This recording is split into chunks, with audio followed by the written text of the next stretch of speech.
Real people, real stories, and real challenges that break the status quo. I'm your host, Živile, and welcome to Perception Paradox.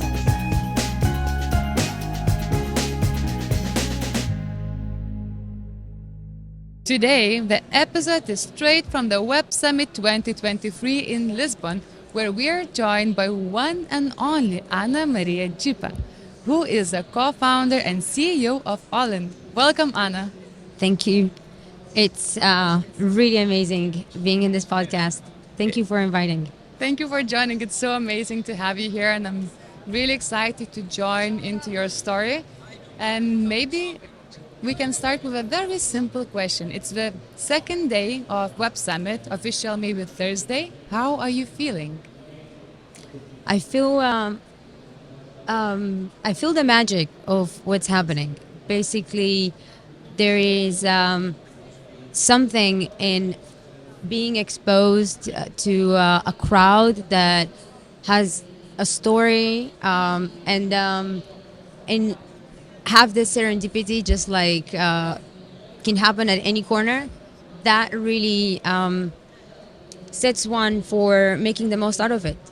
So second day, and you can feel the energy. Everyone is willing to engage. Everyone is willing to help, and that's what we're here for. I couldn't agree more. And how many Web Summits have you been before? This might be my fifth, Fifth.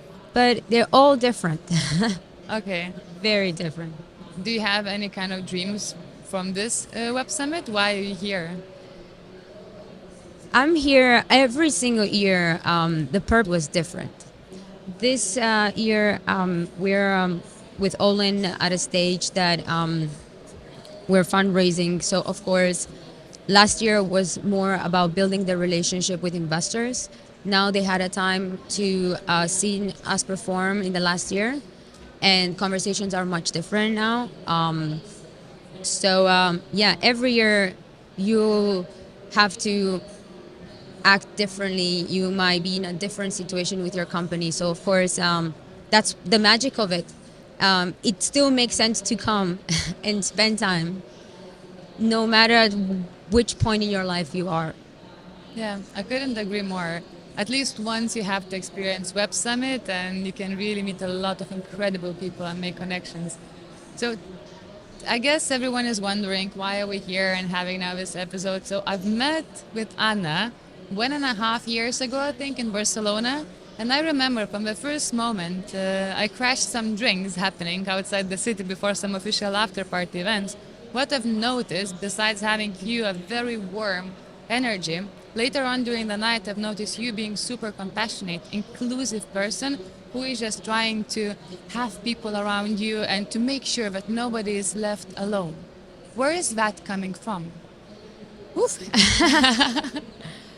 I think we're nobody without people around us. And I am not sure where it comes from, but there is something beautiful by being surrounded with people that you admire, and you are having, let's say, the luck to spend time with. Yet we rush a lot in life. You're trying to make the most out of everything, and sometimes like that rush takes away the magic of a moment. So I do see that people, if they do not find you interesting in the first 5 minutes, then they will speed up to the next thing. And for me, like, maybe because back in the days when I was starting, thinking of my dreams, I was like really fearful of like that judgment. I want to grant something different to people and like allow that time so you can build meaningful relationship, because you never know, but everybody is set for success. Everybody. What is success? What is success? It's different. I think it's a very complex question and very complex word, because it can mean very different things. I think society has shown us throughout movies and books, and has created like,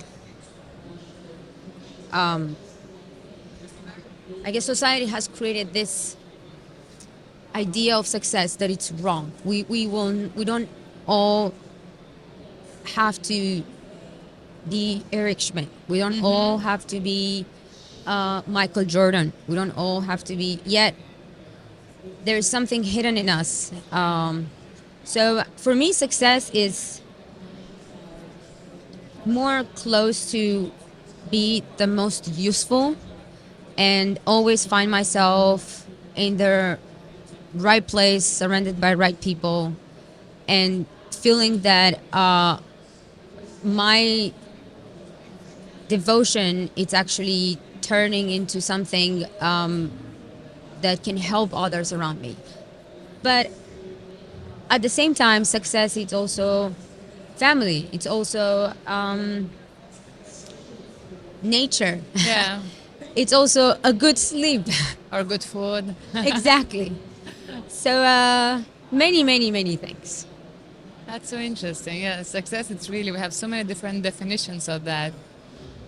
How do you face the hard times? When like some challenges shows up, how do you perceive those challenges? Do you just embrace it with a positive mind, or you just, okay, now we have to get serious, let's discuss, let's talk?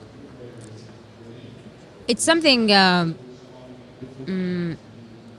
really healthy to know that challenges will come. And when you accept the fact that when you sign up for it, you sign up for the worst and for the best. And your outcome, it's not something like, let's rephrase this. Challenges will always come. What you have to make sure is that you do not have a challenge with yourself where you are not at peace, you're not rested, you are not balanced. Because then every other challenge will like kill you. Yeah. So having a healthy lifestyle, investing on your mind by reading, investing on your heart by building patience and humbleness and other things, then when challenges come, they will not shake you because you gotta build that foundation where you know that going for success, it's a lot of responsibility on your shoulders, and you're not representing your ideals. You're also representing the people and the team that has signed up for the same ideals. And magically, as the team grows and like everybody shares the same problems with you and the same challenges, they soften up. So that's why once you know that everything you can imagine can turn possible, that's the magic of life. But that will come with a lot of ups and downs. Excellence will always push you like to the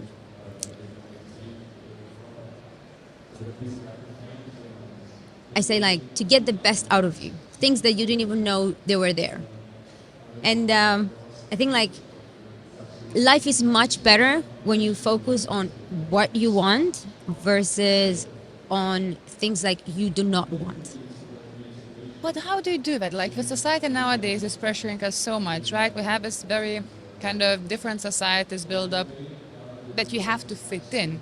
The way you do your build your career, the way you communicate, the way you dress, whatever, you have to fit in. And once you start doing something very different, family does not approve that, your friends do not approve it. That requires quite a lot of courage to go out there like you've done with the changes of the fields. For some people, it would be like whole life decision to change one industry to another. You've done multiple changes.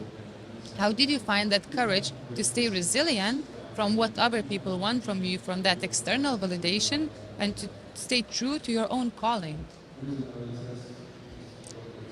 There's an angle for everything. And the angle I see it is,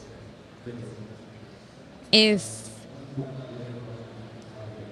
I was granted a talent and I feel I'm good at something, that when I do it, I don't feel that it's a tough task. I don't feel like I feel in my element, then it's not that I'm being spoiled by the world. It's that I am have to be responsible to polish that talent and again have a healthy role in society. So I think when you're so prone of seeking validation, you are internally unstable.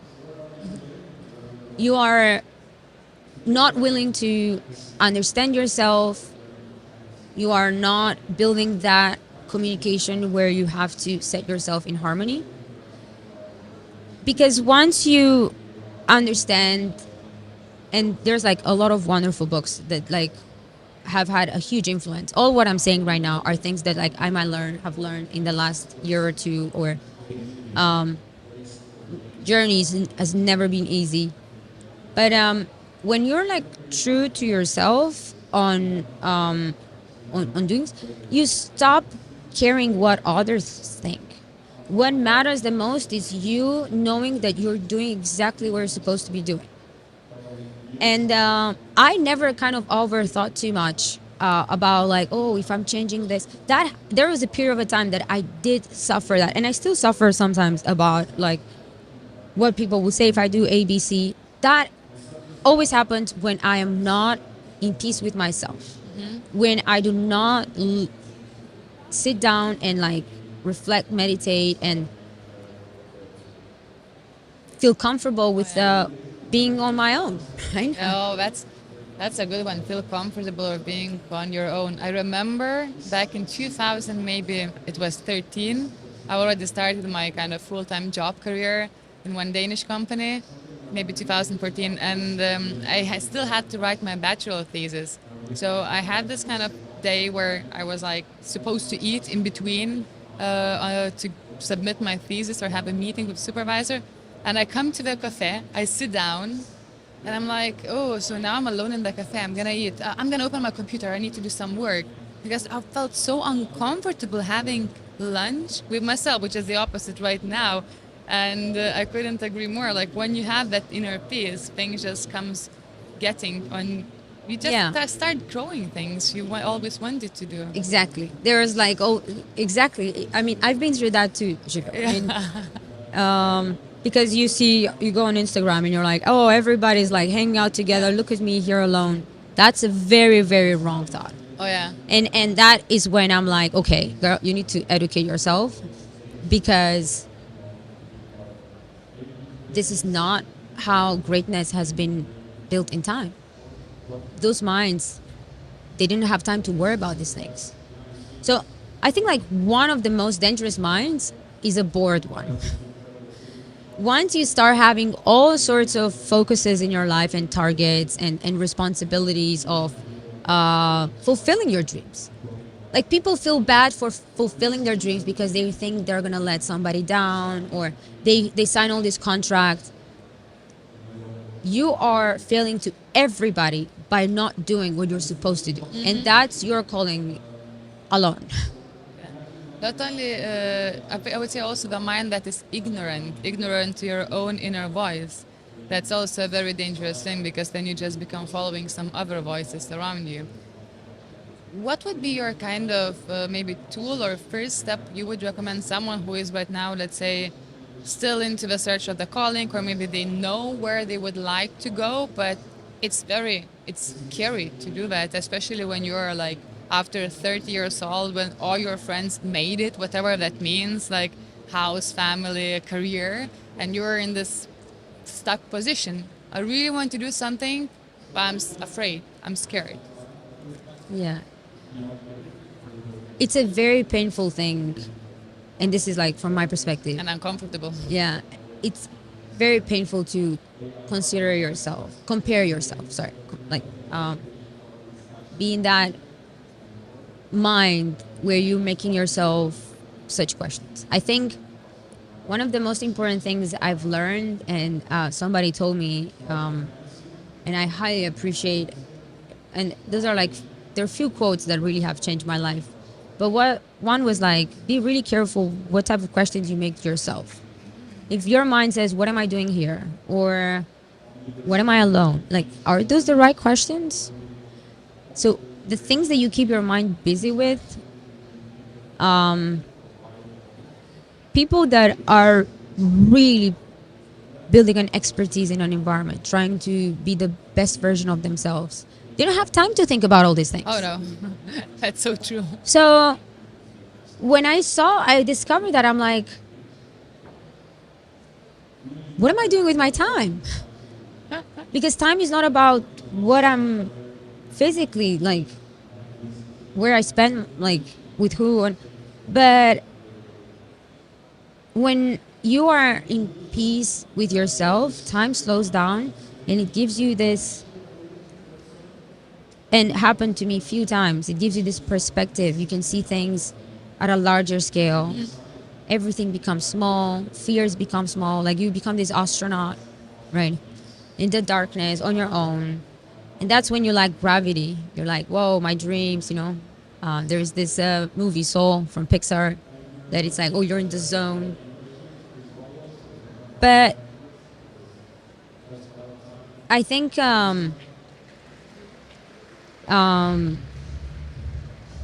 pain is inevitable, but suffer is optional. Suffer is So optional.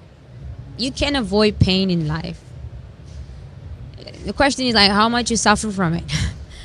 That's life. Like from birth, you like it's everything. Like growing is a painful thing. So Yeah. I think right now I've myself separated from the concept of life needs to be fair, life needs to be easy. No, like life needs to be life, and you need to embrace pain. Maybe it has a lesson for you.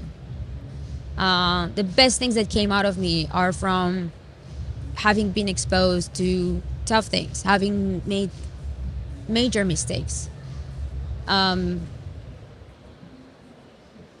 But if you think and you're willing to become better from all of those, and be in peace with yourself, then there's a path forward.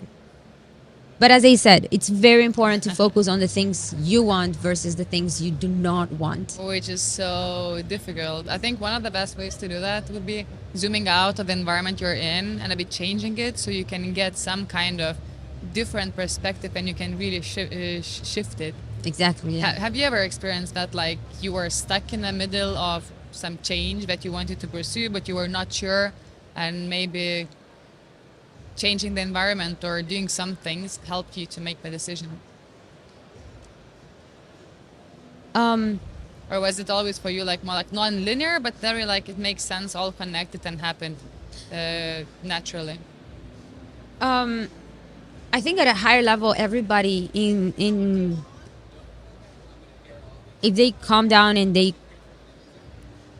have that peace with themselves, somehow, I don't know how, life puts them in the right spot around the right people. Like that randomly happens. It's like when I'm in those situations, like I'm like, oh my god, did this just happen? How can like the coincidence? And it's no, like you just like positioned yourself for that. So when you live in fear, all what happens, what I've learned is that you're setting yourself in a position of avoiding pain, avoiding ABC to happen to you. But when you live with a purpose, then that message turns around and it puts you in a position of bravery, courage. When you're true to yourself, judgments can be that tough on you. But that's the hardest task. Like, we are like the most toughest to ourselves. Do you believe in faith? Yes, I think it's a very, very, very important thing. Faith, a lot of people can think from a religious perspective. A lot of people can think from metaphysics perspective. Yeah. But for me, faith is a very important and most important element of understanding that the world and life, you being alive, wants the best out of you. You're not here because there's a purpose, and you trusting that makes it way much easier. When you think like everything is for the best, and you Yeah. trust that, that would require patience. That would require like, but having faith that like you're meant for feeling yourself inside. So before we wrap up with this one ritual and kind of have in this podcast, I have one more question for you.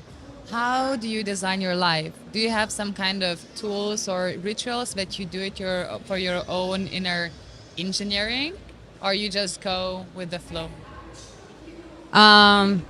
Both. I'm actually quite of a mess.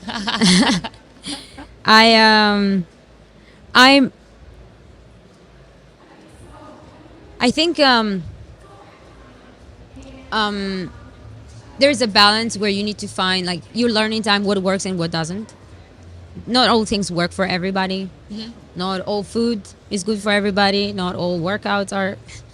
So, for example, I don't have a very strict guideline that I follow at all.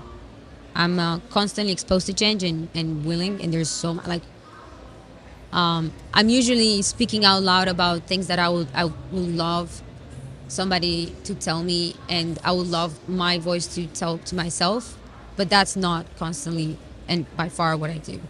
And the routine is knowing if I work out, like my mind is fresh. If I spend time in nature, I see things different.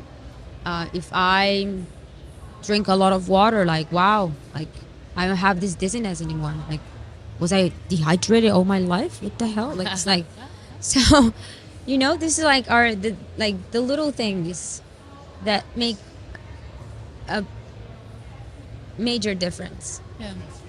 Is there anything you're looking forward in the upcoming year? When Yeah, it comes- applying everything I just said. Yeah. Okay, me too. And building great stuff. It's so amazing having you here today, Anna. Thank you, Jibil. Thank you for having me, and thank you for doing this and bringing voices loud. So we have this small ritual in this Perception Paradox podcast where I really want to empower and encourage the voice of community and the mutual conversation. So I always ask our guests the final closing question. That would be more like kind of a task.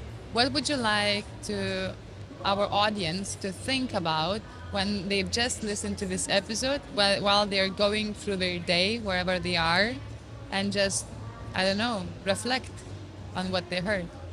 Maybe it's a small task, Yeah. maybe it's one thought. There is that quote that like has had a big impact among others that I mentioned, but it says you can never have or wish for what you don't know what it feels having.